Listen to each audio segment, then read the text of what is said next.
കേന്ദ്ര സർക്കാരിനെ താഴെയിറക്കാൻ ശക്തിയുള്ള ഒരു ജനകീയ കൂട്ടായ്മയാണ് CJP എന്ന് കരുതി ആവേശം കൊണ്ട വലിയ ഒരു ജനസമൂഹം ഈ രാജ്യത്തുണ്ട്. പക്ഷേ കേന്ദ്ര സർക്കാരിനെ സംബന്ധിച്ച് ഇതുപോലെയുള്ള അസംഘടിതമായ ഒരു ജനകീയ കൂട്ടായ്മയെ ഇല്ലാതാക്കാൻ വലിയ പ്രയത്നം ആവശ്യമുണ്ട് എന്ന് തോന്നുന്നില്ല.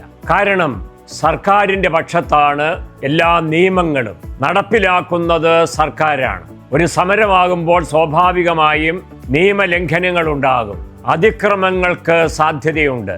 അത് മുഴുവന് കേസായിട്ട് മാറും. യുവജനങ്ങളായതുകൊണ്ട് അവരുടെ പഠനത്തെ അത് ബാധിക്കും, ജോലിയെ ബാധിക്കും, വിദേശ യാത്രകളെ തീർച്ചയായും അത് തടസ്സപ്പെടുത്തും. ഇങ്ങനെയുള്ള അനുഭവങ്ങൾ ഉണ്ടാകുമെന്ന് കരുതി ആ യുവജനങ്ങൾ പലരും പിന്തിരിയാനുള്ള സാധ്യത വളരെ കൂടുതലാണ്. രണ്ടാമത്തെ കാര്യം, വിദേശത്തു നിന്നുള്ള ഇന്ത്യക്കാർ തന്നെ ഇതിന് നേതൃത്വം വഹിക്കുന്നു, അല്ലെങ്കിൽ അണിയറ നീക്കങ്ങളിൽ അവർ പങ്കാളികളാകുന്നുവെന്നുള്ളതാണ്.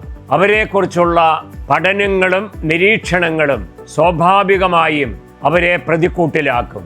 മാത്രവുമല്ല, ഒരു പൈസയെങ്കിലും പുറത്തുനിന്ന് ഈ സമരത്തിൻ്റെ ഭാഗമായി കൈപ്പറ്റിയിട്ടുണ്ടെങ്കിൽ അതിനെല്ലാം കണക്ക് പറയേണ്ടതായിട്ട് വരും.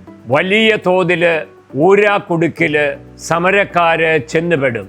ഇങ്ങനെയുള്ള ഒരു സാഹചര്യം നിലനിൽക്കുന്നത് കൊണ്ടാണ് സർക്കാരിന് കൂട്ടായ്മ എത്ര ശക്തമാണ് എങ്കിൽ പോലും പേടിക്കേണ്ടതില്ല എന്ന് രാഷ്ട്രീയ നിരീക്ഷകര് കരുതുന്നത്.